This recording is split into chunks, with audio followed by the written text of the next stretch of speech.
And good morning. Good morning sa inyong lahat mga tropa. And for today's video, may i-share lang pala ako yung ginawa ko kahapon. So, sa mga backyard level na kagaya ko, ito. May ginawa kasi ako kahapon para maging maluwalas yung space, yung mga paglalagyan natin ng mga manok natin, 'di ba? Kasi tayong mga backyard level ng tawag dito, kailangan maging maparaan tayo sa mga surroundings natin. Pero bago ko ipapakita yung ginawa ko kahapon, kumustahin muna natin itong mga alaga natin.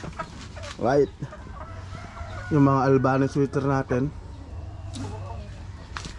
tapos yung mga golden boy natin, golden girl pala kasi mga babae ito.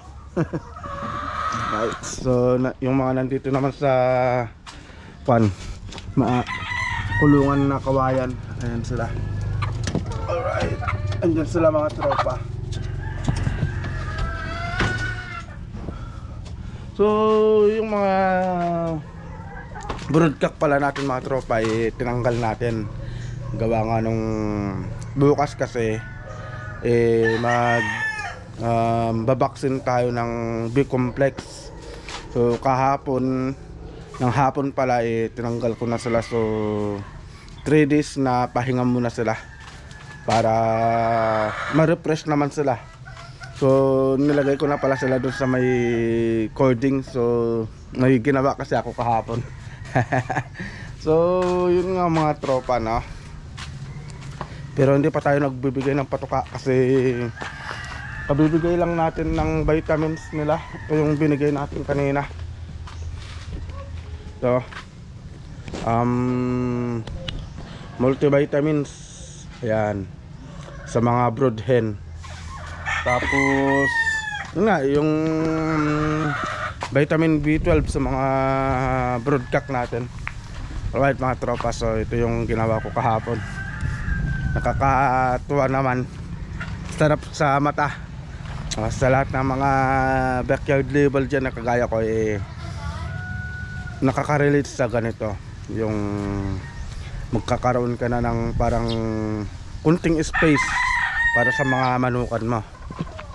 So ito, papakita ko yung ginawa ko mga tropa kahapon. Ayan. So naglinis pala ako dito kahapon. Silinisan ko. Ayan yung mga manok natin, oh. Naka-cord na. Yung Albany sweater natin. Yung tornado hatch. Ayan, oh, naka-cord na sila. Yung golden natin mga tropa. Tapos yung golden gray. So ito pala mga tropa, no, napanood ko lang to. Ganito pala yung ginagawa ko. Kasi para hindi sumabit yung mga tali nila, no. Kasi 'di ba yung iba kasi yung parang may cross dito. Minsan nabibitay yung mga manok natin, kaya ganito na lang yung ginawa ko. Napanood ko kasi to sa isang vlog. Ganito na lang yung ginawa natin. So, ito yung mga ginawa natin, no? Ayan. So atras tayo. Ayan siya, oh. Sarap sa mata mga tropa. Tapos hindi pa nga ako tapos mga tropa, kasi ito lilinisan ko pa to sa kayon doon. Maglalagay pa tayo dyan. Maglalagay pa tayo ng isa, dalawa pa dyan. Tapos ito lilinisan din natin to, itong area na to hanggang doon sa may dulo. Paglalagyan natin ng mga manok. Tapos itong area na to mga tropa, dito sa bandang likod, ito sa bandang likod na to, yan yung paglalagyan natin ng mga breeding pin pa. Tapos siguro maglalagay din tayo dyan kahit na kunting, nung tawag doon, yung palakihan ng sisiw. para makalipad-lipad sila. Right.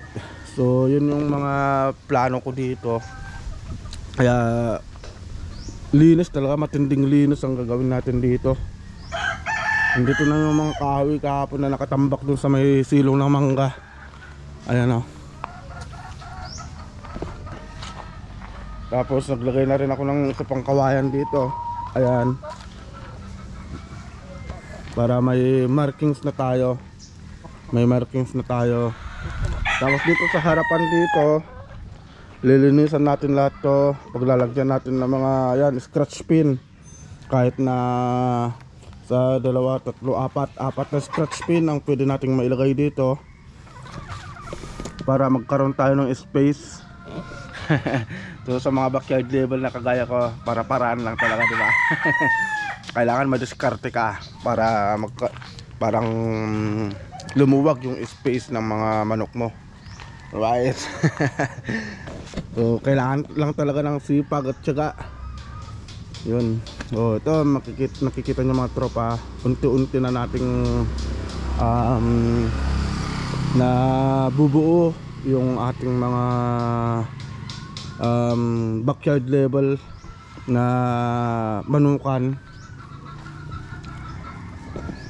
Tapos share ko lang pala itong mga tropa, no? So nung bagyo pala, may isang manok tayo na talagang naawa ko. Gawa nga nung nagpapapisa na siya. Tapos nangyari, nabasa talaga lahat yung itlog, nasira. Sayang. So sayang pagod natin doon.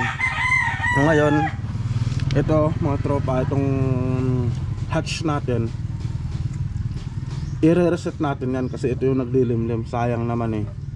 Blue legged hatch ito mga tropa. Ano. So ayun, tingnan ng mga tropa, parang stress na stress pa yung manok natin. Kaya ang ginawa ko binavitamins ko. Tapos anong tawag doon, sa umaga pinapainom ko muna ng tubig, pagkatapos vitamins, tapos mamaya kunti papakainin ko na.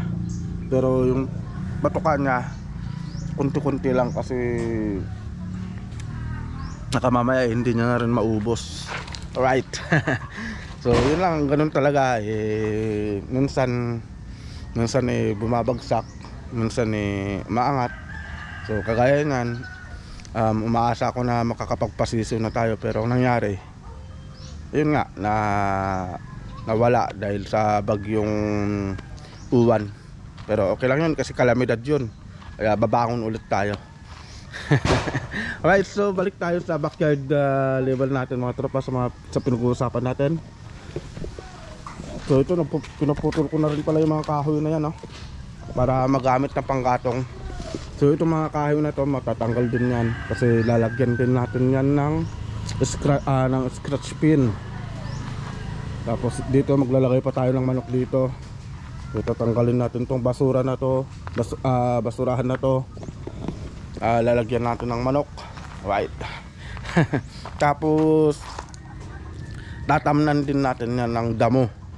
Siguro itatanim natin dyan Bermuda. Yan. Yun mga katropa, may isang natapos na tayo na space ng ating mga alagang mga manok. Right. So, tuwang-tuwa sila kasi malinis na yung paligid nila. Yan. Tapos ito mga tropa, no? So itong mestizo natin, ginupitan natin kahapon. Ayan. Yan, ginupitan natin kahapon. Kasi yung palong na kasi nakalaylay na sa kanyang mata. Yung mestizo natin.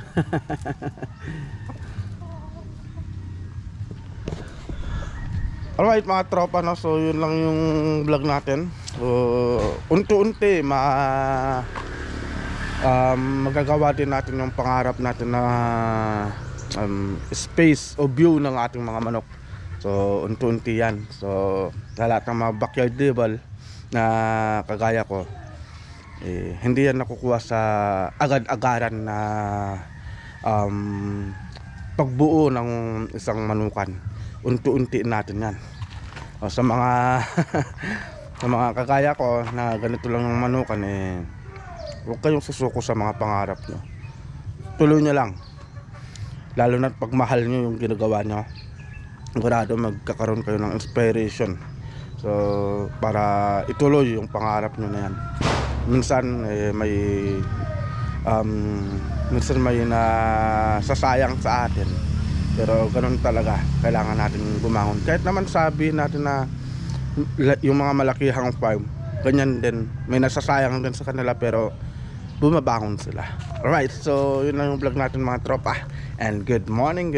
So see you sa next na vlog natin mga tropa. At abangan nyo pala bukas mga tropa, kasi bukas pala magbabaksin tayo ng B-complex. Yun, so bukas kasi November 15. So schedule ng mga broadcast natin para sa B-complex.